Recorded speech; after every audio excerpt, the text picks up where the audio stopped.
شیخ، قادیانیوں کے بارے میں آپ کی کیا رائے ہے؟ عالم دین کے بچے اکثر دیکھا گیا دین سے کافی زیادہ دور رہتے ہیں. خواتین کو کیا پیغام دینا چاہتے ہیں؟ مستقبل میں مزید کوئی علمی اور عملی کام کرنا چاہتے ہیں، آج کل کے خطبہ کو کیا پیغام دینا چاہیں گے؟ دروازوں پہ جا کر آپ اچھے پیغام امت تک پہنچا رہے ہیں، اور محمود صاحب آپ یقین جانیں، ایک تو آپ کو مبارکباد دیتا ہوں، لاک ڈاؤن میرے لیے تو اللہ کی رحمت ثابت ہوا ہے. السلام علیکم ناظرین، میں اس وقت موجود ہوں الشیخ عبدالمنان راسک صاحب حافظہ اللہ ان کے پاس، ان کی رہائش گاہ پر ہم آئے اور ہم نے ان سے کچھ اہم سوالات تھے جو اس وقت ملک کی وبا ہے اور کچھ اہم سوالات تھے. آئیے جانتے ہیں ان سے. جی السلام علیکم شیخ.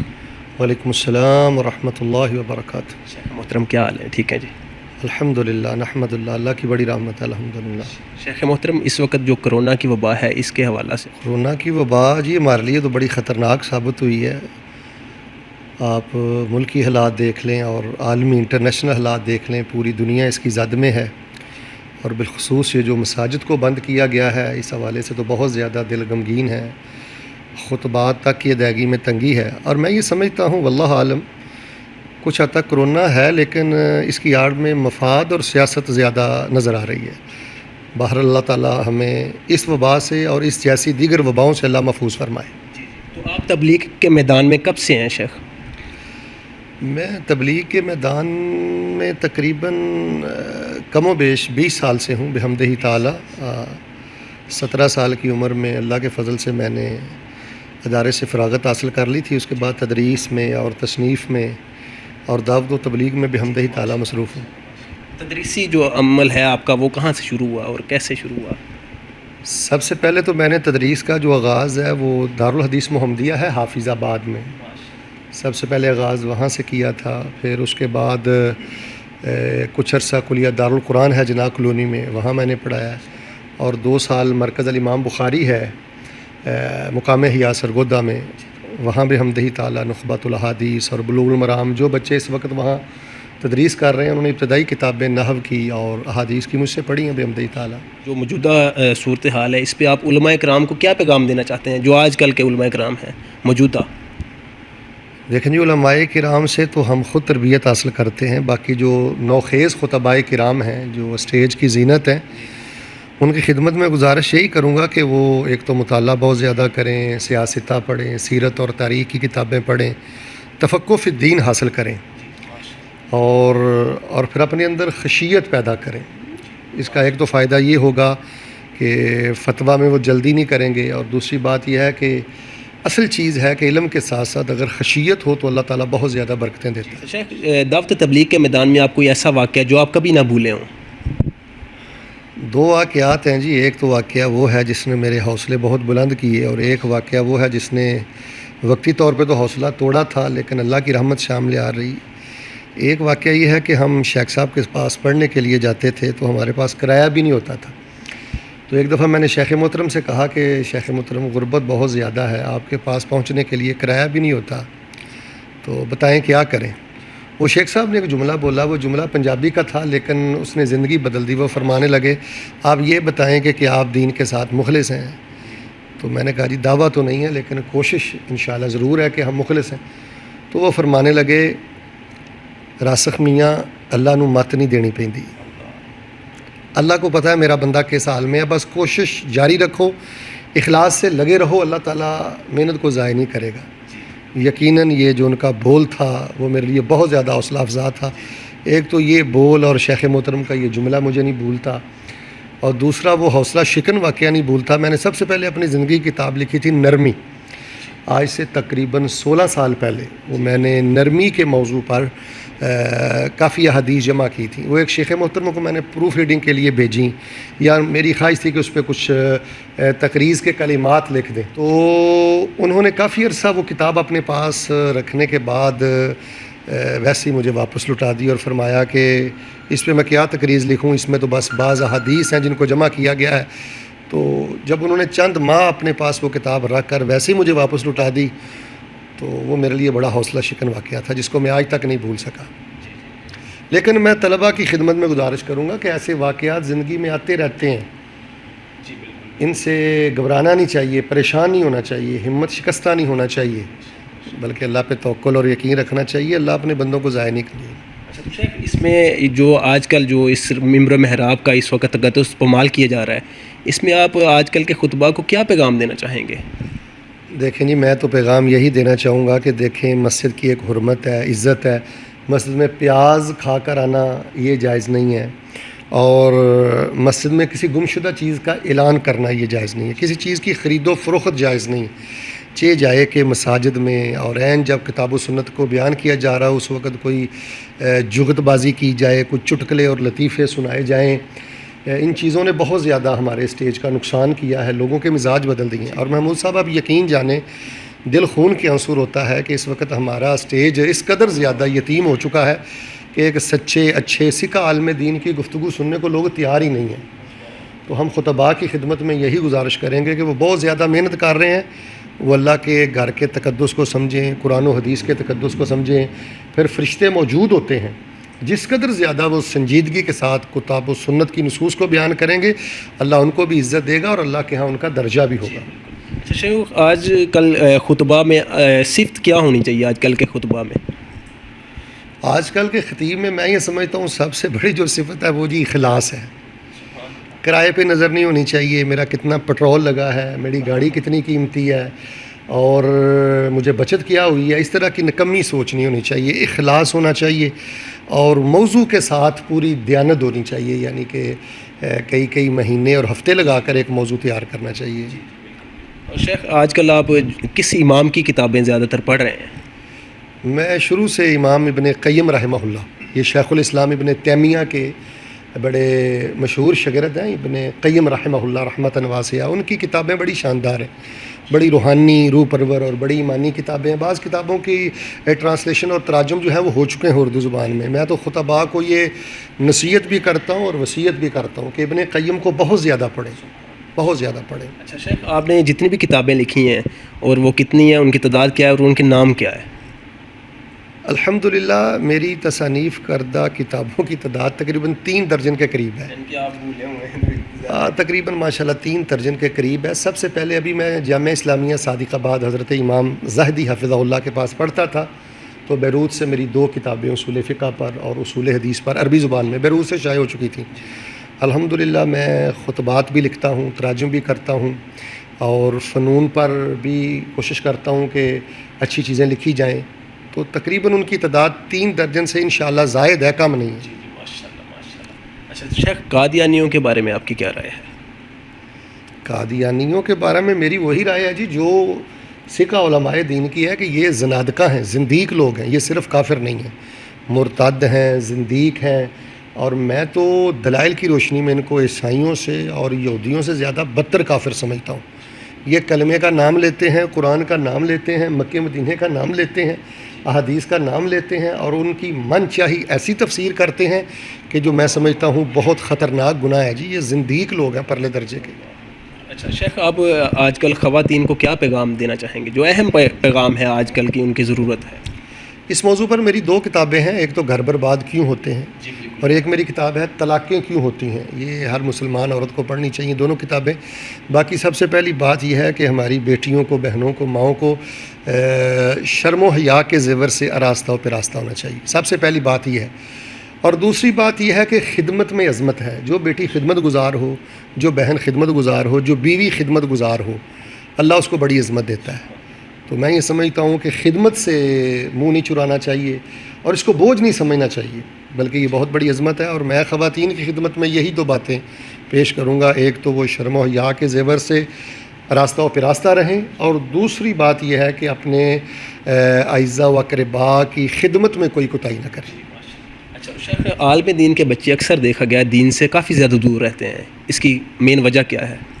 اس کی مین وجہ تو آپ ان بچوں کی بد نصیبی کہہ لیں. ایک عالم کے بچے تو عالم ہی ہونے چاہیے. ماشاءاللہ میرا بیٹا ہے عبداللہ حسن، وہ اللہ کے فضل سے قرآن سنا رہا ہے، تراویح سنا رہا ہے. میری بیٹیاں ہیں بحمدہ تعالیٰ، اس سال انہوں نے قرآن پاک کا خلاصہ بیان کیا ہے، بیان کر رہی ہیں. تو عالم کے بچے عالم ہی ہونے چاہیے. جی میں تو سمجھتا ہوں کہ بچے ہی وہ ہیں جو عالم ہیں. اپنے بچوں کو مسجد دینی چاہیے، مدرسہ دینا چاہیے اور حدیث دینی چاہیے، سیرت دینی چاہیے. تو جو بچے عالم نہیں بن پاتے، علماء کرام کی ایک تو بچوں کی بد نصیبی ہے اور دوسری یہ بات ہے کہ شاید کئی بچے صرف اس لیے شاید عالم نہیں بنتے کہ چونکہ ہمارے پاپا کی تنخواہ بہت تھوڑی تھی، ان کے پاس وسائل بہت تھوڑے تھے، وہ دنیا کے پیمانے میں جب ان چیزوں کو تولتے ہیں تو ظاہر ہے پھر یہ چیزیں حوصلہ شکن تو ہوتی ہیں۔ شیخ، آپ اذکار اور وظائف اکثر خطبات میں زیادہ تر بتاتے ہیں، تو اس کی وجہ کیا ہے؟ اس کی وجہ محمود صاحب یہ بخاری شریف کی روایت ہے، جو ذکر والا ہے وہ زندہ ہے، جو ذکر والا نہیں ہے وہ مردہ ہے۔ اس وقت آپ کے ملک پاکستان میں جتنا شرک ہے، جتنی بدعات ہیں، جتنی فحاشی ہے، اس کی وجہ یہ ہے کہ لوگوں کو ذکر الہی کا علم نہیں ہے۔ اللہ کی قسم اٹھا کے کہتا ہوں، اگر لا الہ الا اللہ سمجھ آ جائے تو شرک نہیں ہو سکتا۔ اللہ اکبر اگر انسان کو سمجھ آ جائے تو انسان کبر نہیں کر سکتا۔ تو یہ ذکر جو ہے اس میں عقیدہ بھی ہے، ذکر میں شفا بھی ہے، ذکر یہ رحمت بھی ہے، ذکر یہ برکت بھی ہے، اور ذکر یہ نجات بھی ہے۔ کوئی ایسا غم نہیں ہے، میں یہ دعویٰ کرتا ہوں، میں نے کبھی چیلنج نہیں کیا، لیکن آپ کی وساطت سے میں ناظرین تک یہ پیغام پہنچانا چاہتا ہوں، کوئی غم اور کوئی بیماری ایسی نہیں ہے جس کا ذکر اور جس کی دعا رسول اکرم علیہ السلام نے بیان نہ کی ہو۔ دنیا میں کوئی خوشی ایسی نہیں ہے جو اذکار کی وجہ سے نہ ملتی ہو۔ تو میں نے یہ دیکھا ہے کہ اس وقت جو ہر سو نوست ہے، بے برکتی ہے اور پریشانیوں کا ڈیرا ہے، اس کی وجہ یہ ہے کہ ہم اذکار سے دور ہو گئے ہیں۔ شیخ، آپ فارغ وقت میں اپنے گھروں میں اس وقت کیا کر رہے ہیں؟ لاک ڈاؤن کی وجہ سے آپ بھی فارغ ہیں، ظاہری بات ہے، پروگرام بند ہیں، تو آپ کیا کر رہے ہیں فارغ وقت میں؟ میں تو سمجھتا ہوں یہ لاک ڈاؤن میرے لیے تو اللہ کی رحمت ثابت ہوا ہے۔ اتنے مبارک دن میرے کبھی نہیں گزرے۔ یہ ماہ 1.5 ماہ جو میرا گزرا ہے، میری ایک کتاب ہے برہان الخطیب، وہ بھی حمدہ تعالیٰ مکمل ہوئی ہے۔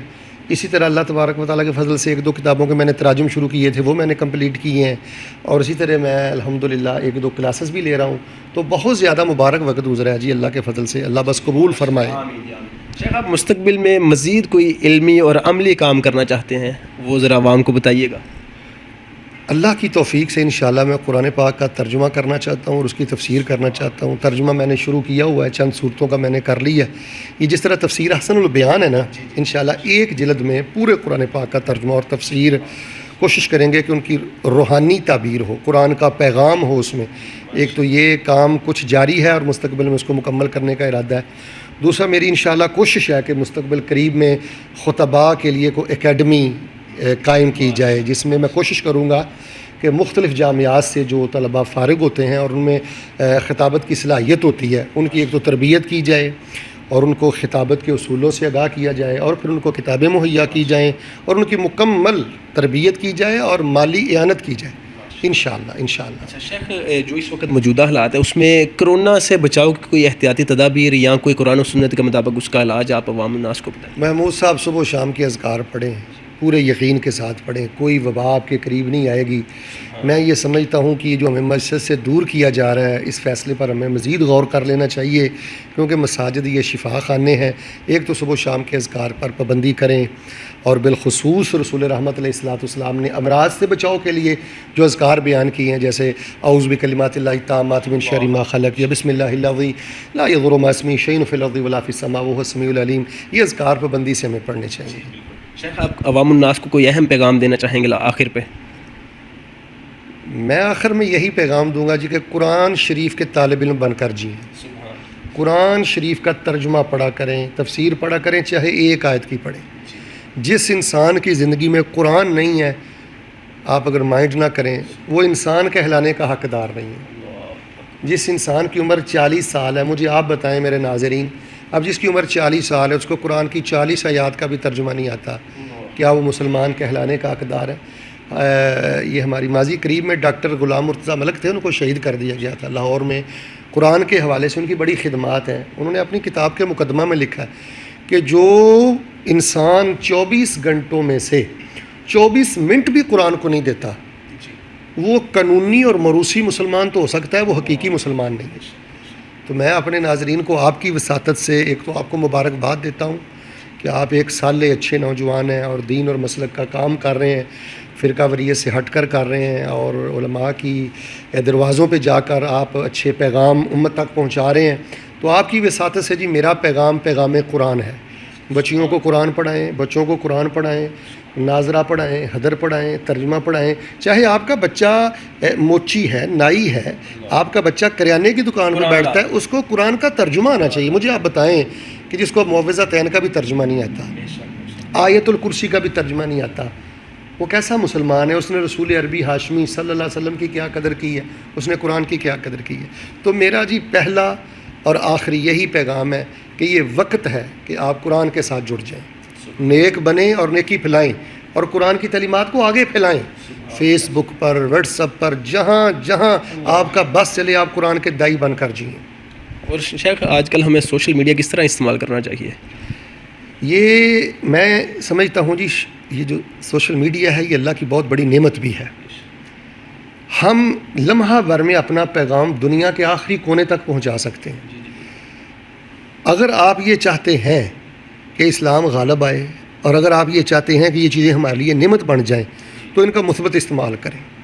روزانہ اچھی پوسٹ کریں, اچھی حدیث نشر کریں, بخاری شریف سے کوئی حدیث لکھ کر آپ پوسٹ کر دیں, کسی اچھے عالم کا کلپ آپ آگے شیئر کر دیں, تو میں یہ سمجھتا ہوں آپ ایک بہت بڑے دائی کا درجہ پا سکتے ہیں. ہر گھر میں موبائل بھی ہے, ہر چیز ہے, سوشل میڈیا اور انٹرنیٹ بھی ہے ہر گھر میں. تو یہ چیز, یہ جو لوز یوز ہے نا ہمارے بچوں کا, لوز یوز یعنی اچھا استعمال نہیں ہے, اس کی وجہ سے بہت زیادہ خرابیاں آ چکی ہیں. وگرنہ اگر ہمارے نوجوان بچے اس شعور سے موبائل کو اپنے ہاتھ میں پکڑیں کہ میں مسلمان ہوں, وہ اپنے موبائل سے ثابت کریں یہ کسی مسلمان کا موبائل ہے, تو یہ اللہ کی بہت بڑی رحمت ہے جی, یہ اللہ کا بہت بڑا انعام ہے.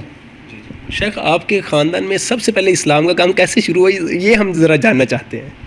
دیکھیں جی, میرے جو دادا جان تھے حاجی نیک محمد رحمۃ اللہ علیہ, نماز کے بہت زیادہ پابند تھے, بڑے موحد انسان تھے. میری زندگی کے جو پہلے 10 سال ہیں وہ اپنے دادا جان حاجی نیک محمد رحمۃ اللہ علیہ کے پاس گزرے ہیں. ایک تو نماز کے بہت زیادہ پابند تھے, وہیں سے مجھے شوق ملا. پھر وہ رزق حلال کمانے والے تھے. غربت کے باوجود محمود صاحب انہوں نے اس دور میں 2 مرتبہ بیت اللہ کا حج کیا تھا. اور میرے والد گرامی جماعت کے بہت بڑے عالم دین تھے, حضرت مولانا حکیم عبد الرحمن راسخ رحمۃ اللہ علیہ. حکیم بھی تھے, طبیب بھی تھے, اور ان میں ایک صفت تھی کہ وہ بڑے ملنسار تھے, اور ان کی خواہش ہوتی تھی کہ میں جس نوجوان کو ملوں اس کو میں مدرسے میں داخل کروا دوں. میں یہ سمجھتا ہوں کہ آج اللہ تعالیٰ نے مجھ جیسے بیکار, نکمے, خطا کار کو جو اپنے دین کا علم دیا ہے, ایک تو یہ اول تاخر اللہ کی رحمت ہے, لیکن وہ میرے والد کے جذبے کی بھی برکت ہے کہ جو لوگوں کے لڑکوں کے بارے میں, بچوں کے بارے میں رکھتے تھے, اللہ تعالیٰ نے ان کے بیٹے کو دین کا دائی اور صفائی بنا دیا. تو یہاں پر میں یہ بھی پیغام دینا چاہتا ہوں کہ ہر دوسرے کے بچے کو اپنا بیٹا سمجھیں, اس کو دین کے قریب کریں, مدرسے کے قریب کریں. اللہ آپ کی اولادوں کو ضائع نہیں کرے گا, اس کی تربیت اچھی.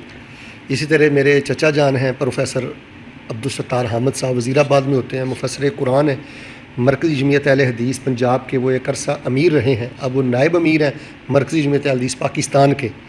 مفسر قرآن ہیں, پروفیسر ہیں, اور ہمارے محسن ہیں, بڑے محترم ہیں. اسی طرح ہمارے ایک چچا جان ہیں, میرے دوست بھی ہیں, مولانا محمد سلیمان عصری حافظہ اللہ, فروخ آباد میں ہوتے ہیں, نائب امیر رہے ہیں مرکزی جمعیت اہل حدیث کے پنجاب کے, اور ماشاءاللہ دین کے دائی ہیں. وہاں ایک جامعہ تعلیم الاسلام ہے, وہاں خطیب ہیں.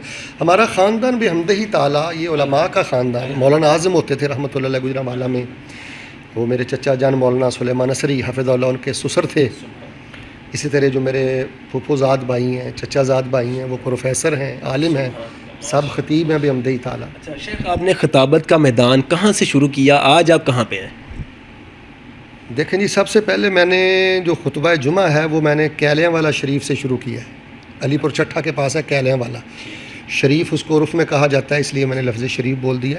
کیلیاں والا میں نے اس کو شروع کیا ہے. تو الحمدللہ شروع سے ہی خالص کتاب و سنت کی دعوت دیتے رہے ہیں.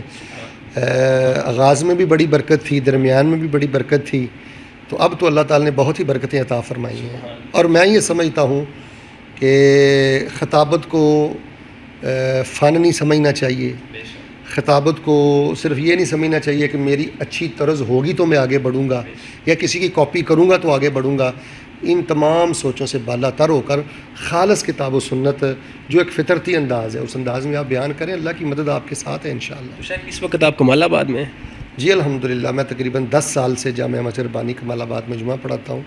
لوگ بڑے ذوق شوق اور محبت سے بھی حمدہ تعالیٰ آتے ہیں. اللہ کی بڑی خاص رحمت ہے جی. وہاں ہمارے محمد یونس ربانی صاحب ہیں مسجد کے صدر, نہایت محترم اور بڑے مخلص انسان ہیں. جی ناظرین, یہ تھے شیخ عبد المنان راسخ حافظہ اللہ. ہم ان کے پاس پہنچے, کچھ اہم سوالات تھے, آپ نے ملاحظہ فرمائے. مزید اس طرح کی ویڈیو کے لیے ہمارا چینل سبسکرائب کریں. السلام علیکم.